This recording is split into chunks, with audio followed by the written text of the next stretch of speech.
Okay, so let's dive in. Today's mission is to give you the ultimate shortcut to understanding one of the most, well, geographically dramatic states in the U.S., Colorado. Mm, We've gone through a whole stack of your source material articles, research notes, all of it, and we're looking for what really defines the state. the essential tension points. Exactly. And when you think of Colorado, the image is immediate. Massive mountains, vast wilderness. An untamed frontier. Right. But here's the paradox we found right at the start.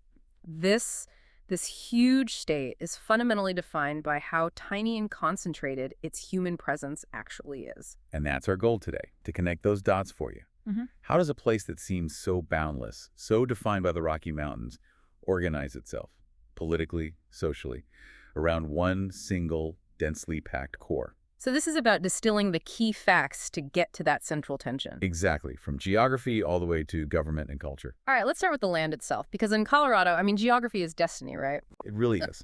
We're talking about a state in the western United States. Right. But it has, well, it's got two profoundly different personalities. Split right down the middle. Pretty much. The sources paint this geographical divide in really stark detail. Mhm. The western half is dominated, and I mean dominated, by the highest peaks of the Rocky Mountains. That's the engine for everything. Tourism, recreation, water. Water is critical, That's but the it's thing. also the iconic image, isn't it? Rugged, high altitude, difficult to get through. Definitely. But then you go east, and suddenly you hit this huge expanse of high plains. Still high elevation, but just Huh. dramatically flatter. It's where the agriculture is, the ranching. You have this constant dialogue between the peaks and the prairie. And what's so fascinating is that this duality is baked right into the name of the state. It is. This is where it gets really interesting. Okay, so we all know the name, Colorado. But the sources confirm it's Spanish, and it just means reddish. Simple enough, No. but reddish what? And this is a great question because the source material doesn't actually give one definitive answer. There are two equally compelling possibilities. Okay. One idea is that reddish refers to all the red sandstone you find in the region. Think of those amazing geological formations like the ones near Denver. So the name would be tied to the solid ground, the foundation of the state itself. Exactly, the enduring solid land. I like that.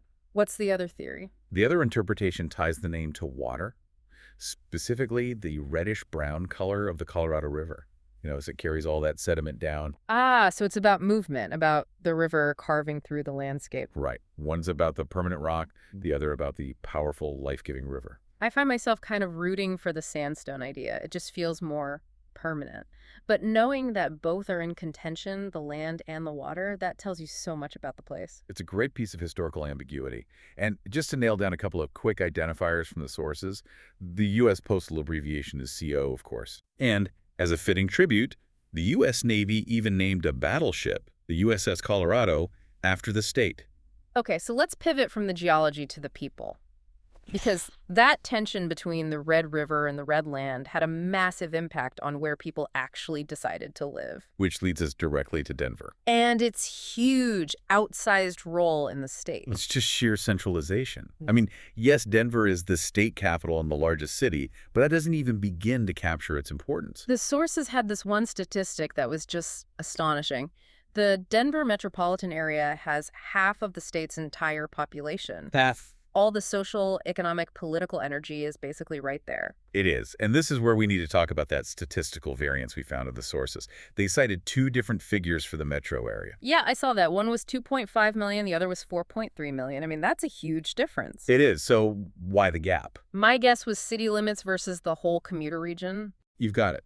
The smaller number, 2.5 million, that's what's called the metropolitan statistical area. It's the immediate economic hub. Okay, the core. The core. The larger number, 4.3 million, that's the combined statistical area. It ropes in other cities like Boulder, Fort Collins, Greeley, places people commute from. But the main insight is the same either way. Absolutely. Whether you look at the tight core or the wider commuter belt, the majority of Coloradans are anchored to this one central corridor. That has to create so much political friction. The dense urban core versus the vast but sparsely populated rural areas. It dictates the entire legislative agenda. It's the ultimate urban-rural tension.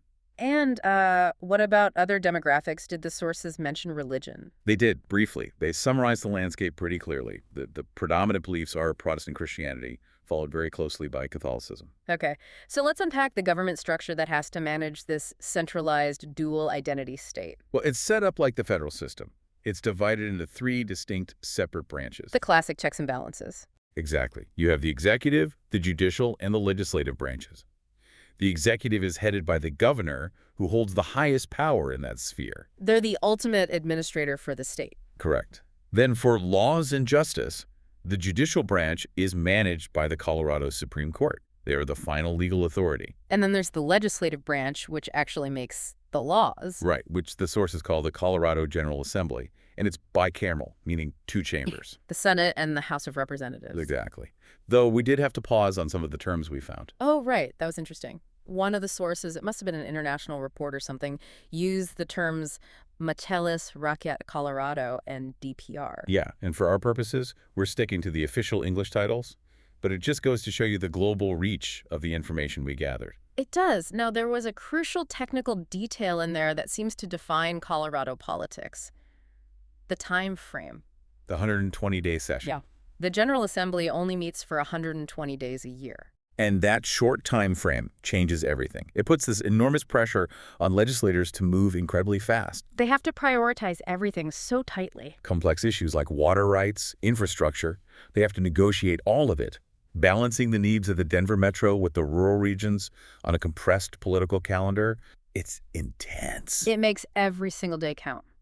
Okay, so let's move out of the halls of government and talk about culture, specifically sports. Which, not surprisingly, are also anchored in that Denver metro core. Of course, these teams become the shared story for those 4 million plus people. They're ambassadors for the state. They project its identity to the whole country. And the sources pointed to 3 main sports being popular there: baseball, soccer, and basketball. Right. But the real identity is in the professional teams.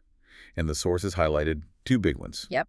First, you have the Colorado Rockies playing in the baseball league. And second, the Denver Broncos. Now, again, one source used a different term, CPAC Bola, which just means football. But it was clearly referencing the Broncos, one of the most famous NFL teams in the country.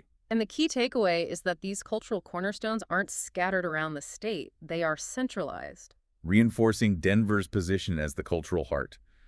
A Broncos game becomes a connection point for someone in the mountains and someone on the plains. So what does this all mean for you? We've covered the core knowledge pretty fast here. You now get the dual geography Rockies and the High Plains.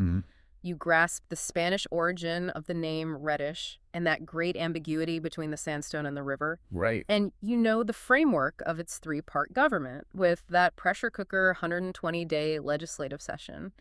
And crucially, that Colorado is a 50% state with its power concentrated in Denver. So the final synthesis is this. Colorado is defined by its height, its massive scale, but its heartbeats in one concentrated metro area. That tension we talked about at the start, managing this huge wilderness from a small core, is its enduring challenge.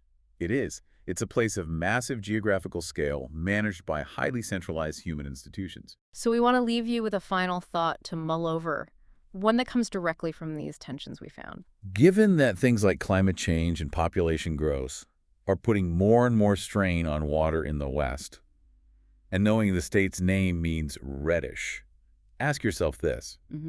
Which origin for the name feels more relevant to you today?